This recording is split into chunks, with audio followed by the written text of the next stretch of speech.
Muy buenos días, amados hermanos. En esta mañana continuaremos con el estudio del libro de los Salmos. Les invito a abrir su Biblia en el Salmo número 67, el cual expresa así. Salmo 67. Exhortación a las naciones para que alaben a Dios. Al músico principal, en Nejinot, Salmo, cántico. Dios tenga misericordia de nosotros y nos bendiga. Haga resplandecer su rostro sobre nosotros. Selah. Para que sea conocido en la tierra tu camino, en todas las naciones tu salvación. Te alaben los pueblos, oh Dios, todos los pueblos te alaben. Alégrense y gócense las naciones, porque juzgarás los pueblos con equidad y pastorearás las naciones en la tierra. Selah. Te alaben los pueblos, oh Dios, todos los pueblos te alaben. La tierra dará su fruto. Nos bendecirá Dios, el Dios nuestro. Bendíganos Dios, y témanlo todos los términos de la tierra. ¿Para qué o por qué quiero o necesito la misericordia de Dios? ¿Para qué o por qué quiero o necesito la bendición de Dios? Los que han tenido el gran privilegio de viajar a Israel han pasado seguramente por la experiencia única de conocer el Mar Muerto. Este se halla en la parte más baja de la profunda depresión geológica que se extiende desde el pie del monte Hermón hasta el Golfo de Ágaba. Este mar tiene cerca de 64 kilómetros de largo de norte a sur y su anchura varía entre 10 y 15 kilómetros. Queda a 22 kilómetros de Jerusalén y es visible desde el Monte de los Olivos. Su agua clara y transparente está saturada de sal. Una cuarta parte de su peso consiste de sustancias minerales y en total el agua del Mar Muerto es 4 veces más pesada que el agua del océano. Tan densa es el agua que una persona no puede hundirse en ella. ¿Cuál es la explicación para este fenómeno natural? Entiendo que existen varias explicaciones, pero una de ellas, si no la más importante, es que al Mar Muerto confluyen algunos ríos y arroyos, entre ellos el famoso río Jordán. Pero el problema es que el Mar Muerto, o del Mar Muerto, no sale ningún río ni arroyo. Entra agua, pero no sale agua. El sol se encarga de evaporar mucho del agua pura, dejando en el mar la sal y los minerales, y por eso la elevada densidad de lo que queda. Este interesante fenómeno sirve de ilustración de lo nefasto que es recibir y no dar, tomar y no entregar. Muchas vidas de personas son como el Mar Muerto. Reciben tanto de Dios, pero no entregan nada a nadie. Entra mucho, pero no sale nada. Sus vidas son como el Mar Muerto, vidas estériles, vidas aburridas, vidas sin sentido. Traigo todo esto a colación para introducir este salmo que hemos leído. Y vamos a ver en este salmo que Dios dio bendición a Israel, no para que Israel guarde esa bendición y se vuelva como el Mar Muerto, sino para que Israel sea de bendición a los pueblos de la tierra y de esa manera sea como un mar de agua pura y cristalina. Abriendo nuestras Biblias entonces en el Salmo 67 encontramos, número 1, la sobreescritura dice lo siguiente: al músico principal, en Nejinot, Salmo, cántico. Vemos que aquí no se identifica el autor del Salmo, y solamente se instruye al director del coro en el sentido que este salmo o cántico se debe entonar acompañado de instrumentos de cuerdas, pues eso es lo que significa Nejinot. Muy bien, al mirar el contenido del salmo, lo primero que aprecia nuestros ojos, o en este caso nuestros oídos, es que el salmista nos habla de la bendición recibida por parte de Dios. Número 2. Salmo 67:1 dice: Dios tenga misericordia de nosotros y nos bendiga, haga resplandecer su rostro sobre nosotros. Las bendiciones de Dios no son algo que merecemos. Dios no está obligado a bendecir a nadie. Por eso el salmista manifiesta su deseo que Dios tenga misericordia de él y de su pueblo Israel. Cuando esto suceda, entonces Dios derramará su bendición. Esto será tomado por el salmista y por Israel como una manifestación de la bondad de Dios, al hacer resplandecer su rostro sobre ellos. Y esta expresión, que haga resplandecer su rostro sobre nosotros, tal como hemos leído, reviste una connotación histórica muy especial.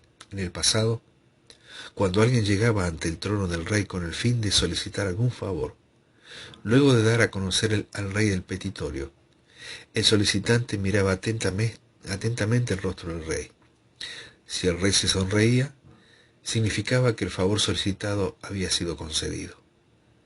El solicitante entonces podía decir con propiedad que el rey ha hecho resplandecer su rostro sobre él. Si el rey no se sonreía, entonces significaba que el favor solicitado había sido negado. Y el solicitante en este caso, quizás contaba a sus amigos con tristeza que el rey no ha hecho resplandecer su rostro sobre él. El salmista tiene la confianza que Dios haga resplandecer su rostro sobre él y sobre el pueblo de Israel.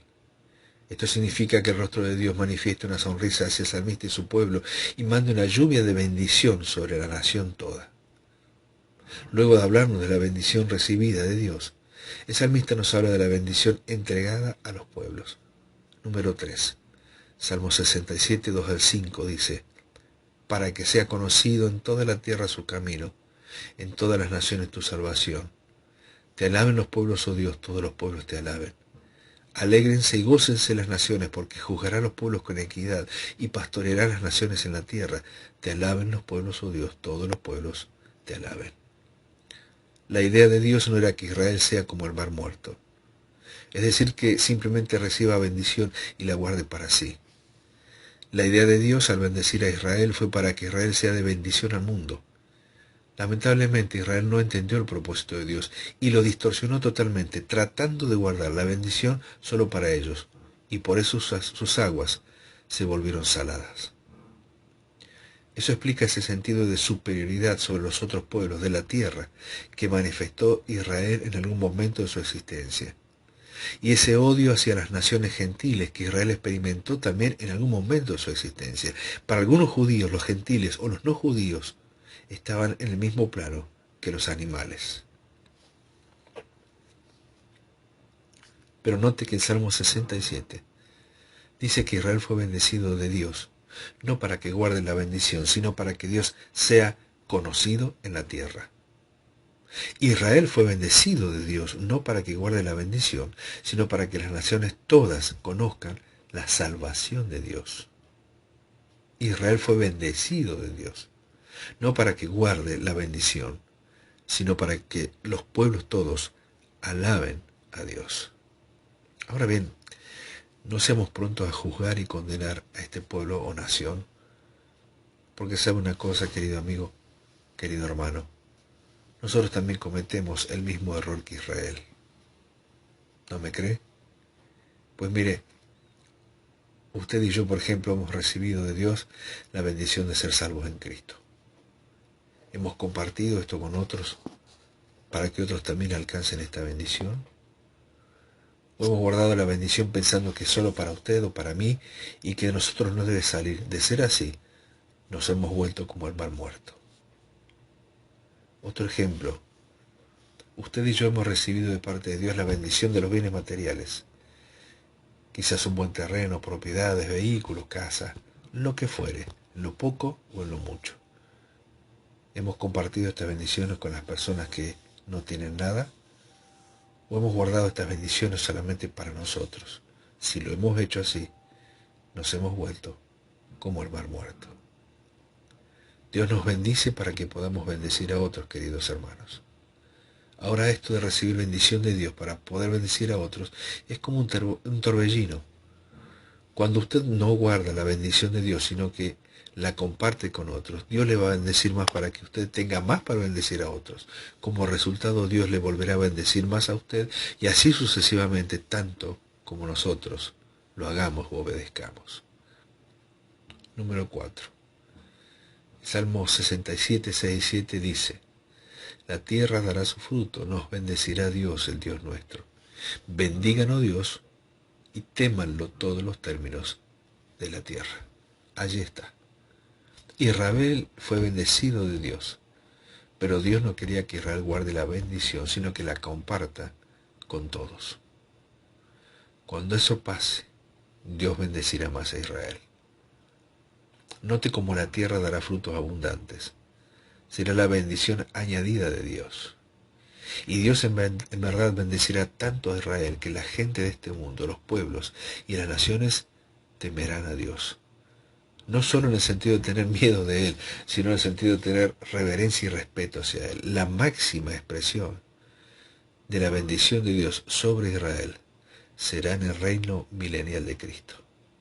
Allí se verá el cumplimiento total de la promesa de Dios de Israel, en el sentido de que en Cristo serán benditas todas las naciones de la tierra. De modo que, querido hermano, sin duda que Dios quiere que seamos canales de bendición para otros. No que seamos bodegas de bendición donde todo se guarda, pero nada sale. No por nada una de las enormes enseñanzas que el Señor compartió con la mujer la mujer al lado del pozo en Samaria fue que el hecho de que ella recibiese de esta agua que bendeciría y llenaría su vida, no solamente sería para ella, sino que la completaría en una plenitud que brotaría para otros. Y tal que fue así, que después de ella de comprender de la manera en que el Señor Jesucristo la estaba bendiciendo, no se pudo contener y fue hasta la aldea para contarles a otros acerca de aquel que la había bendecido y la había bendecido plenamente. Queridos hermanos, que con la gracia de Dios en este día podamos ser usados para traer bendición a otros, sea como sea y sea como Dios nos muestre que lo tengamos que hacer. Que el Señor les bendiga en este nuevo día.